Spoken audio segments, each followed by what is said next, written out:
The sun burned hot over the dusty world of Tarnik. Winds carried sand across the broken streets, making it hard to see. In the middle of a crowded refugee market, people moved fast, trading parts, food, and even hope. No one looked at the ones sitting in the dirt. No one cared. Among the forgotten sat an alien woman named Zelari. Her arms wrapped around her little girl. Her daughter Luma looked too thin, her skin pale and cracked, her small body trembling from the cold and hunger. They had not eaten for 2 days. Zelari's clothes were torn, her eyes dry from crying, her body weak, but she had not given up, not yet. Zelari had once been proud, from a noble race, full of strength and honor. Now she was just a mother with nothing left. Her husband had died during the escape from the war. She had run for days with Luma in her arms, hiding from soldiers and bounty hunters. They had reached Tarnik, hoping for mercy, but there was none. Only hunger, stares, and silence. She sat near the edge of the market, watching the people pass by, aliens with glowing eyes, humans with strong boots, robots dragging carts. No one looked at her child. No one offered help. Then, through the dust, she saw him, a tall human in a brown coat, a long scar running down his cheek. His face was tired, his steps slow but steady. He had a metal box on his back and a small laser tool hanging from his belt. He looked poor, but he looked strong. He looked like someone who had seen pain and still survived. Zelari stood up, her knees shaking. She walked toward him with her child in her arms. The human stopped when he saw her, his hand resting near his tool, just in case. She bowed her head and whispered in a broken voice, "Please, sir, my child is dying. She needs food." The man didn't speak, just looked down at the child. Zelari felt shame rise in her throat, but she forced the words out. "I have nothing left, only my body. Tonight. It's yours. Just feed her." The wind blew between them, lifting bits of dust into the air. People nearby turned their heads, curious but not surprised. This was Tarnik. Such offers were not rare, but the man didn't smile, didn't nod, didn't touch her. Instead, he said one quiet word, "Follow." Zelari's legs felt weak, but she obeyed. Holding Luma close, they walked past the noisy traders, through a side alley, to a metal door. The man pressed a button, and the door opened with a soft hiss. Inside was a small room, simple, cold, but clean. There was a heat plate in the corner and a single cot. He placed his box down and opened it. Pulling out a sealed packet of food, Zelari stared as he poured the warm stew into a bowl. The smell made her dizzy, and Luma's eyes opened wide. She set her daughter down and helped her eat. Spoon after spoon, the child's hands shook less. Her breathing grew stronger. Zelari expected the man to grab her at any moment, to call her to the bed, but he didn't. He sat down on the floor, his back against the wall, arms crossed, eyes half closed. Zelari looked at him with confusion and fear. "Why? Why are you doing this?" she asked. He shrugged. The girl was hungry, that's all. "For now," he said, his voice rough like dry stone. Silence fell again, broken only by the sound of the spoon touching the bowl. Zelari's heart beat fast, still unsure if this was a trap or a gift. She kept her child close, still ready to pay whatever price came. But as night came and stars blinked above the metal roof, the man turned off the lights and said just one thing, "You both sleep. Doors locked." "You're safe here." Zelari lay beside her daughter.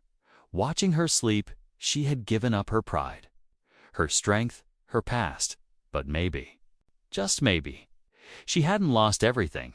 Outside, in the distance, a shadow watched them, glowing red eye blinking once. Someone had followed them, and soon their peace would break. But for now, in that small room with a full belly and a warm blanket, Luma smiled in her sleep, and Zellery dared to close her eyes. For the first time in days, she felt like a mother again. Asterisk, the small metal room was quiet, except for the soft hum of the heater in the corner. Grayson, the human man, sat near the door with his back against the wall, arms crossed and eyes closed. Zellar didn't sleep at first. She sat beside her daughter, watching her breathe. The food had brought color back to Luma's face, a little warmth to her cheeks. She lay curled in a thin blanket, her head resting on her mother's leg. Zelari couldn't believe what had happened. She had offered her body in desperation, expecting the worst, but the man hadn't touched her, hadn't even looked at her like the others did.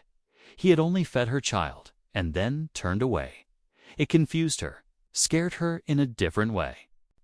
What did he want, if not her body? In the morning, a small beep came from the heater, and Grayson opened his eyes. He stood and stretched his arms, letting out a tired breath. Then he walked to a shelf, pulled out another food packet, and started heating it. The smell of warm broth filled the room again. Luma stirred and sat up slowly, rubbing her eyes. Grayson looked at her, not smiling, but not cold either. "You still hungry, little one?" he asked. Luma nodded shyly, her voice too dry to speak. Grayson handed the bowl to Zelari, who helped her daughter eat. This time, Luma didn't shake so much. After a few bites, Zelari looked up. "You didn't take anything from me," she whispered. Grayson didn't respond at first, just watched the child eat. Then he finally said, "I'm not that kind of man." "Then why help us?" He looked at the floor and spoke in a low voice. "Because I've seen what happens to kids like her, and I couldn't walk away again." That answer sat heavy in the air. Zelri didn't know what he meant, but she felt it was true. There was pain in his voice, like an old wound still bleeding. They stayed in the room all day. Grayson gave Luma water and medicine from a small tin box. Zellery tried to clean her daughter's face, comb her tangled hair with her fingers. The room was not much, but it was safer than any place they had seen in weeks. At night, Grayson gave them the cot and again took the floor. Zelari wrapped her arms around her child and whispered a soft song from her homeworld. It was a song of flying over blue oceans, suns that never burned, and winds that sang. She had sung it to Luma when she was still in her womb. Now it was the only thing left of her past life. In the darkness, Grayson spoke again. "What's her name?" Luma Zelari replied, surprised. "Beautiful," he said softly. "She looks strong." "She is," Zelari answered, a little pride returning to her voice. There was silence again. But this time it was peaceful. Zelari almost forgot the fear, the running, the hunger almost, but outside. Someone else hadn't forgotten. In the dusty market, a man in black armor arrived. His name was Kavix, a bounty hunter known across the sector. He had one red eye that glowed in the dark, and a scanner that could trace alien heat signatures. He had been tracking a mother and child for 5 days, escaped lab property, high value. He looked around the market with a cruel smile. Back in the room, Zellery sat up suddenly, her heart beating fast. She had felt something, a cold memory, a silent whisper from her instincts. She got up and walked to the door. Peeking outside, the alley was still, but her fear didn't leave. Grayson noticed. "You think they're coming?" he asked. Zelari nodded slowly. "They always do." He stood and checked the charge on his laser tool. Then he walked to a small panel near the floor and opened it, revealing a passage. "If things go bad, take her and crawl through here," he said. "Where does it lead?" "To the old tunnels under Tarnik," Grayson explained. "I mapped them when I was young." "You're helping again," Zelari said softly. Even more than before, Grayson looked at her, and for the first time, there was a flicker of a smile. "You're not the only one who's lost everything." That night, Zelari didn't sleep at all. She sat by the door with her child in her lap, and in the shadows outside, Kavix moved silently. The red light of his scanner blinking once. He had found a trace, and he was getting closer. But inside? For one more night, a mother watched over her child, and a human kept watch beside them, and the fight for survival was about to begin. The wind over Tarnak whistled between metal walls and broken signs. Dust rose from the ground like ghosts, wrapping everything in dry silence. But through that silence came steady footsteps, slow and cold. Kavix walked through the market with purpose. His armor was black and tight, covered in strange symbols. One eye glowed red, not natural, not kind. It scanned the air for heat, for movement, for life hiding where it shouldn't be. On his back was a coil rifle, sharp and silent. He was known as the Finder, because once he started hunting, no one escaped. He stopped near a stall and crouched down. He touched the sand with his fingers. The scanner in his eye blinked 3 times. Human tracks. 2 sets, small and fast, and 1 alien-sized step, a mother with a child. Kavix grinned, his teeth sharp and stained. Inside the safe room, Grayson was checking his gear. He cleaned the laser tool and set a power pack beside it. He also laid out a metal blade. Short but heavy. Across the room, Zelari helped Luma drink water and combed her hair with her fingers. The child was smiling now, her cheeks less hollow. But the peace wouldn't last long. Grayson felt it too. Something was coming. Zelari stood and spoke, her voice quiet. "There's someone out." "There," Grayson nodded. "He's close."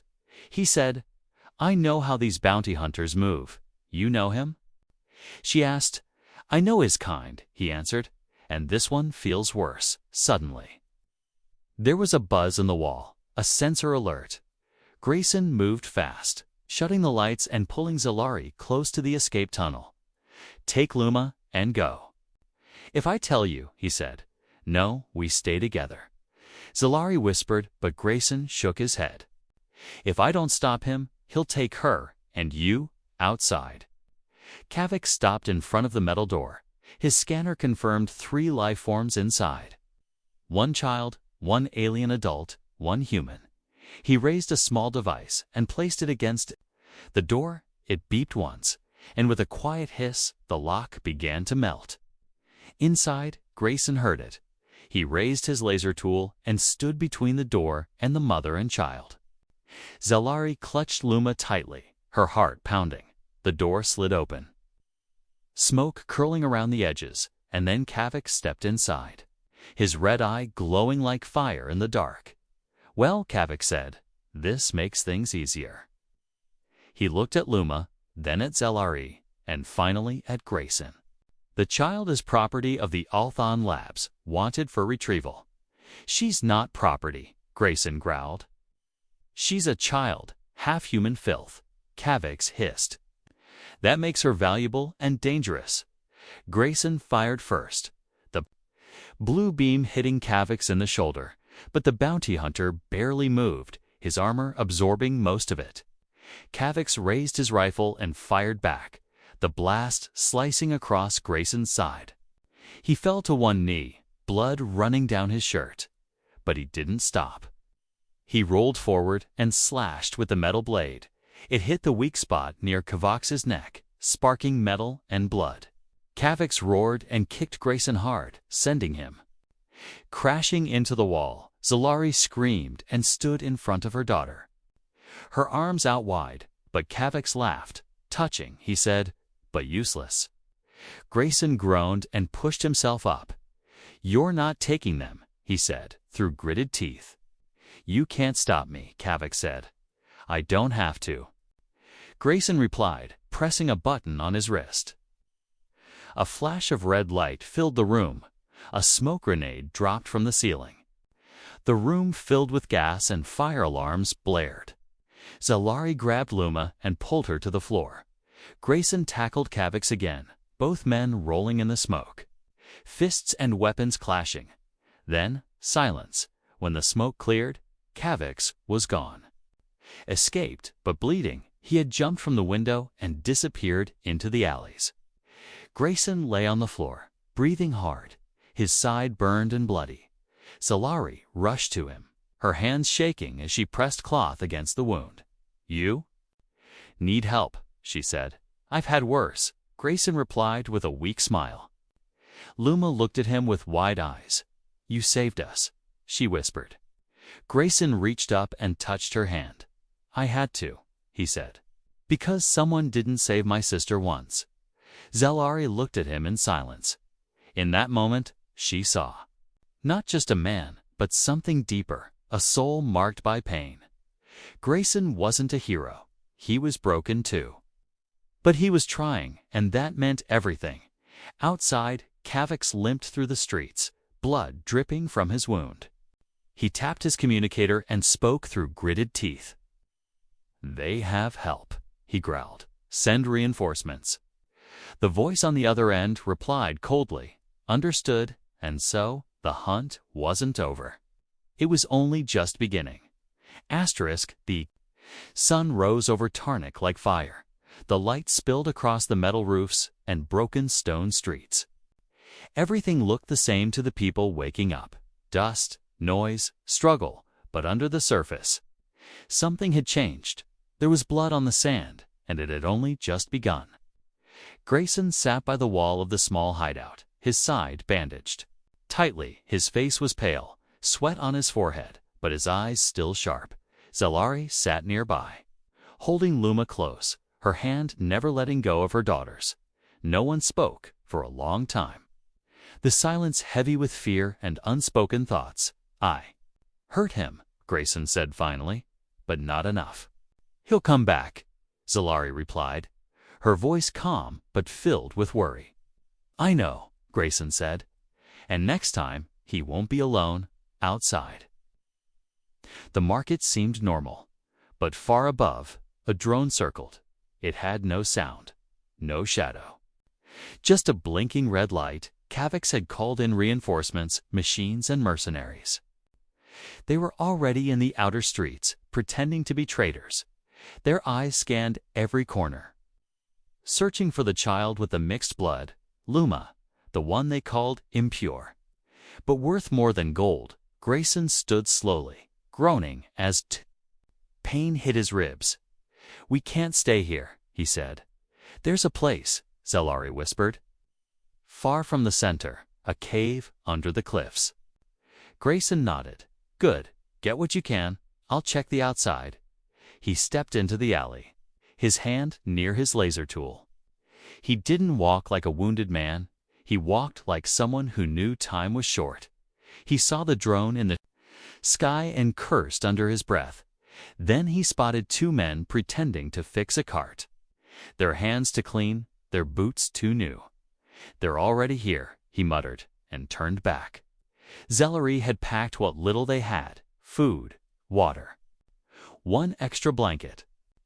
Luma had drawn something on the metal wall with a piece of old chalk, a picture of three figures holding hands under stars. Grayson looked at it and felt something twist inside his chest. He cleared his throat and said, "We leave now." They moved through side paths and sewer tunnels. Luma rode on Grayson's back, her arms around his neck. She giggled once when he pretended to be a robot, even in fear. She found laughter, something Grayson hadn't heard in years. But as they climbed out of a tunnel and reached the edge of the desert cliffs, they heard the sound, a deep hum, growing louder. Grayson turned and saw dust rising in the distance. 6 speed bikes coming fast. "Kavix," he said. "And friends." Zalari grabbed Luma and ran, but Grayson stayed. He pulled out a flare from his bag and lit it, throwing it into the air. The flare burst, red and bright. Down below the cliff, something rumbled, the old defense drone system. He had reprogrammed years ago. He had hoped never to use it, but now it was their only chance. The bikes came closer, blasters ready. Grayson ducked behind a rock and fired first. Hitting the front wheel of one bike, it flipped, sending the rider flying into the sand. The others spread out, firing lasers that burned the rocks near him. Then the drone rose, a big one with spinning wings and twin guns. It locked onto the invaders and opened fire. Sand exploded, Bikes crashed, men screamed. But Grayson was hit too. A blast burned his shoulder and he fell back. Zellari saw it and screamed. She told Luma to hide behind a rock and ran to him. She dragged his body behind a larger stone, blood soaking through his shirt. "I told you to run." Grayson whispered. "I won't leave you," she said, her voice shaking. "Not after what you did for us." The fight above raged, but the drone had done its job. Only one bike escaped, and it wasn't Kavik's. Grayson coughed and groaned. "We need to move. You can't walk," Zellari said. "Then you'll have to carry me," he said with a weak smile, and somehow she did. Zellari supported him, step by step, down into the cliffs. Luma came. Running once it was safe, her tiny hands carrying the blanket and a water pouch. They reached the hidden cave just before night, the entrance covered in thick vines and shadow. Inside, it was cold but dry, quiet but safe. Grayson collapsed against the wall. Breathing hard, Zellari sat beside him, holding his hand. "You almost died," she said. "Not today," he replied. Not until she's safe. That night, as the stars filled the sky outside, Luma curled up between them. Her fingers wrapped around both their hands, and even with blood on the sand. There was peace in the cave. For now, they had survived, but the war for that child's future was far from over. The cave was quiet, filled with the soft breathing of 3 lives that had nearly been lost. Outside, wind brushed against the rocks, carrying whispers from the desert above, but inside, it felt still. Like the world had paused for a moment. This place, cold, hidden, forgotten, had become something sacred. A shelter made not from stone, but from trust. Grayson lay near the back wall, his shoulder wrapped in layers of cloth soaked with herbs. His face looked tired, but he was alive. Zellari sat next to him, carefully watching his wound. Her hands gentle but firm. Luma, small and quiet, had fallen asleep beside them, her head on Grayson's good arm. Even in sleep, her hand held tightly. To his coat, the stars outside blinked like eyes in the sky. Through a crack in the cave ceiling, a single beam of starlight shined down. Zellari looked up and whispered, "I used to think stars watched over the brave." Grayson chuckled softly. Maybe they still do. For the next few days, they stayed in the cave. Grayson couldn't move much, so Zellari hunted for small desert birds and roots nearby. She brought back water from a spring hidden behind a rock wall. Luma helped by making small fires and warming food packs they had saved. The cave became their little home, not perfect, not peaceful, but safe. Each night, they sat near the fire and talked. Grayson shared stories of his time as a soldier, how he had fought in battles, lost friends, and walked away from everything. "I was tired of killing," he said one night, "but I didn't know what else to be." "You're a protector," Zellari said. "That's who you are now." Grayson looked into the flames and said nothing, but his eyes softened. Zellari told her story too. How she had once been part of a great family, respected and strong. But when her people were forced into experiments, her world changed. She had been chosen for her genes. Used in secret lab tests, they had tried to take Luma from her before birth, but she had escaped. Since then, she had been running. Never. "Looking back, I didn't know if she would survive," she said, tears in her eyes. "But she did, and she's stronger than me." Luma giggled from across the cave. "I'm strong because of you." Zellari smiled, her face glowing from the warmth of her daughter's love. On the 5th day, Grayson could stand again, leaning on a stick made from a cave branch. "I need to teach you something," he told Zellari and Luma. He showed them how to listen to the wind for movement, how to mark paths using stones, and how to set simple traps in case anyone followed. Luma learned fast, her eyes sharp and her mind quicker than most adults. "She's special," Grayson said quietly to Zellari. "She's hope. Zalari replied. But even in the safety of the cave, Grayson knew time was running out.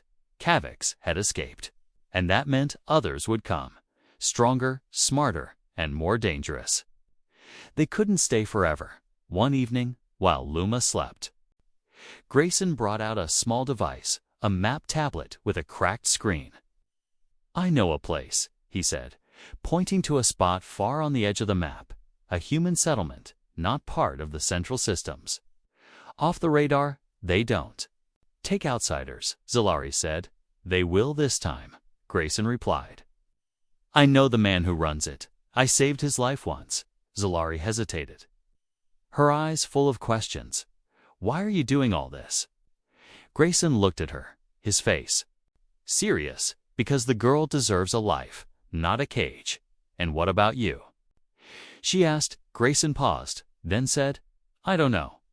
Maybe this is my way of making peace with what I've done." Later that night, Luma woke up from a dream. Crying softly, Zalari comforted her, rocking her gently. Grayson sat near them, watching with quiet eyes.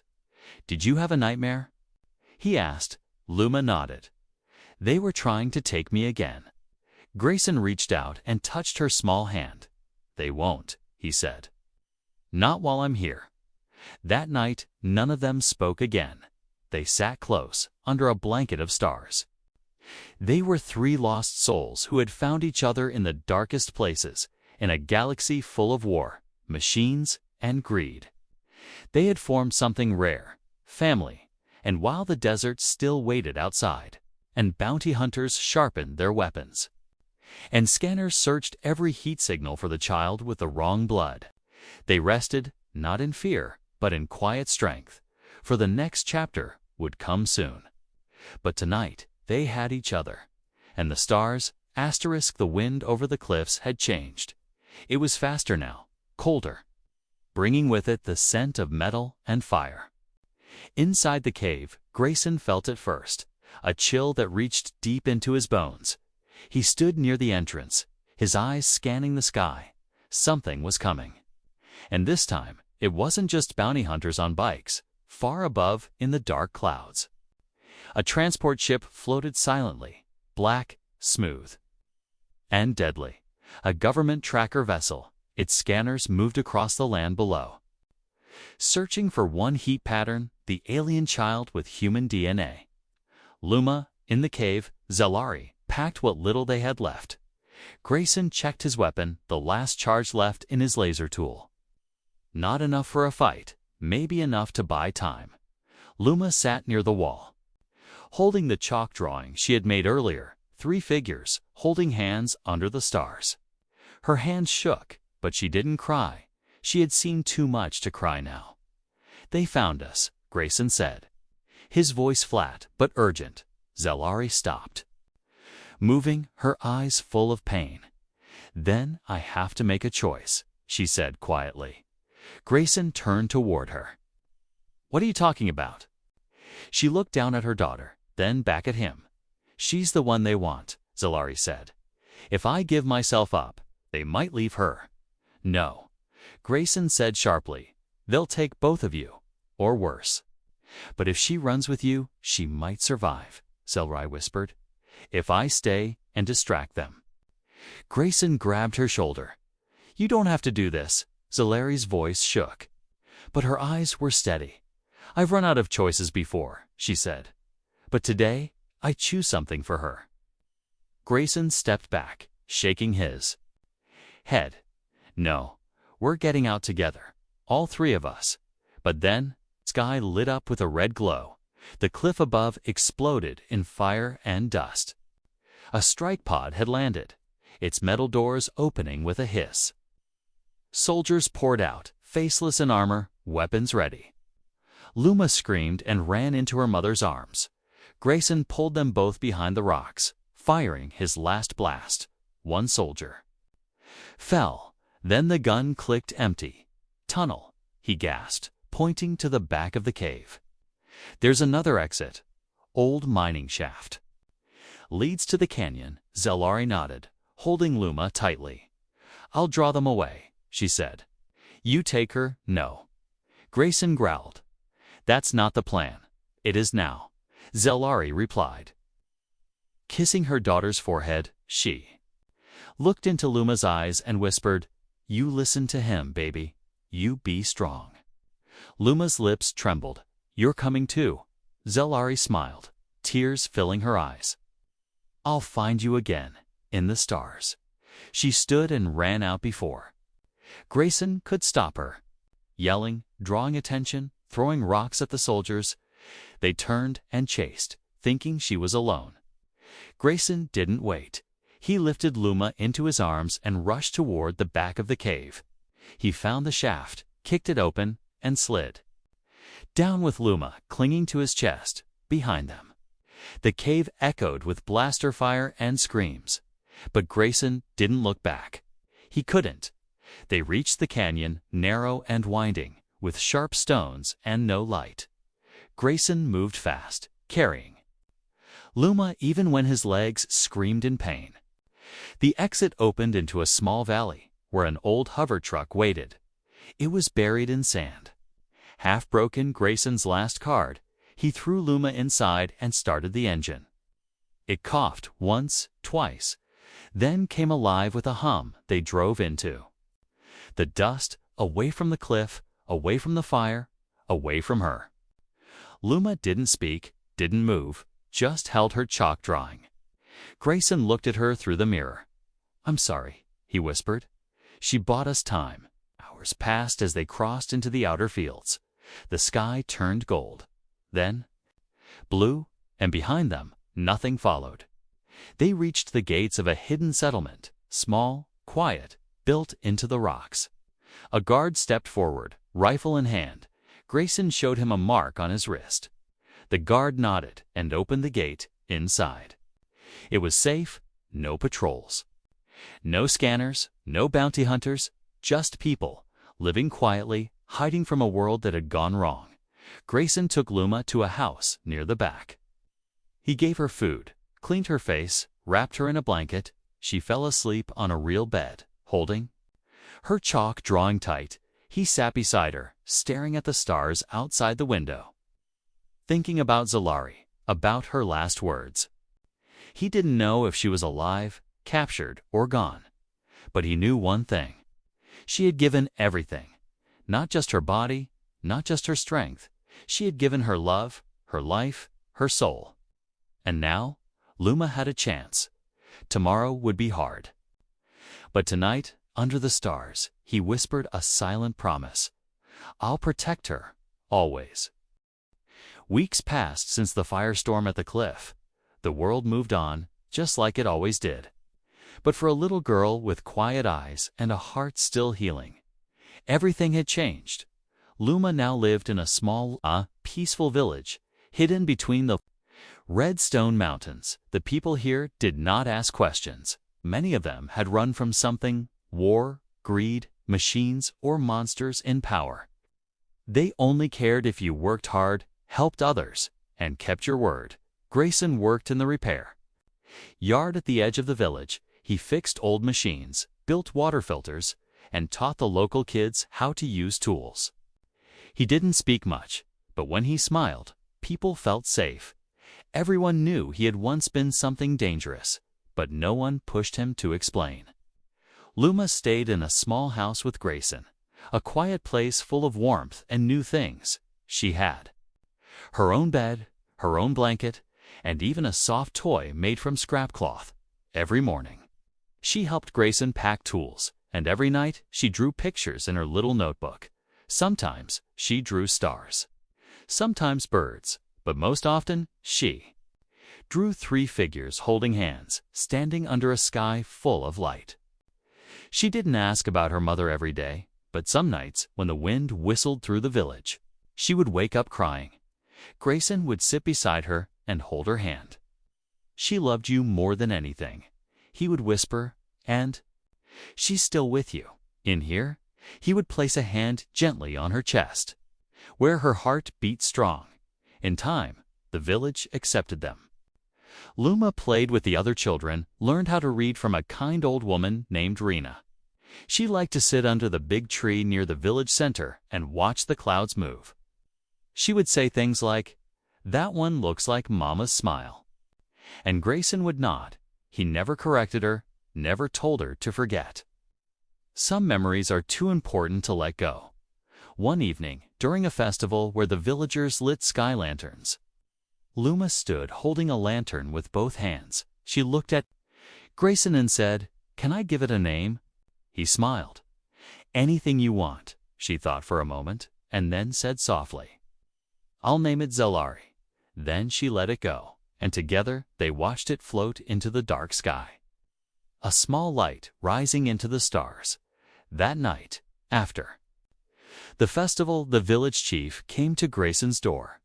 He was an old human named Merrick, with silver hair and a deep voice. "You've been good to this place," he said, and to that girl, Grayson nodded. "Not sure where the chief was going," Merrick continued. "If you want, we can make her part of us. Give her a name in our records, a home that no one can take." Grayson looked at the sleeping child in the next room. She deserved that, a name, a home, a life with no fear. So he said yes, and the next morning, they stood in the village hall. The paper was old, the pen slow, but the words written were clear. Luma Gray, daughter of no war, citizen of Coro Valley. When Luma woke up and saw the paper, she smiled wide. "Is that my real name now?" she asked. Grayson nodded. "Yes, it is." She hugged him tightly and whispered, "Then what does that make you?" He paused, unsure, but then she answered her own question. "You're my papa." Grayson didn't know what to say, so he just held her, and for the first time in many years, he let a tear fall. Not for pain, not for regret, but for something beautiful, something new, far away in another part of the galaxy. The search for Luma slowly faded. Kavix had never returned. His trail gone cold. The labs that wanted her had turned to other things. Newer projects, the world had moved on. But in one small valley, guarded by stone and stars, the child they once hunted now laughed in freedom. She went to school, planted flowers, learned how to fix things with her hands. Sometimes she got sad, but she never gave up because she remembered what her mother had told her. "You are strong, you are light, you are mine." Grayson built her a wind chime from metal scraps. It hung outside their door and made music whenever the breeze passed. Luma said the sound reminded her of her mother's voice, always near, always watching, and so life continued. Not perfect, not easy, but real. They had lost much, but gained something greater: family, trust, and the promise of tomorrow, under the same sky where the stars blinked gently. A girl once hunted, once broken, stood tall with her new name, and a man once hardened by war, once alone, stood beside her. Not as a savior, but as a father. And in the wind, in the stars, a voice seemed to whisper, "She is safe now."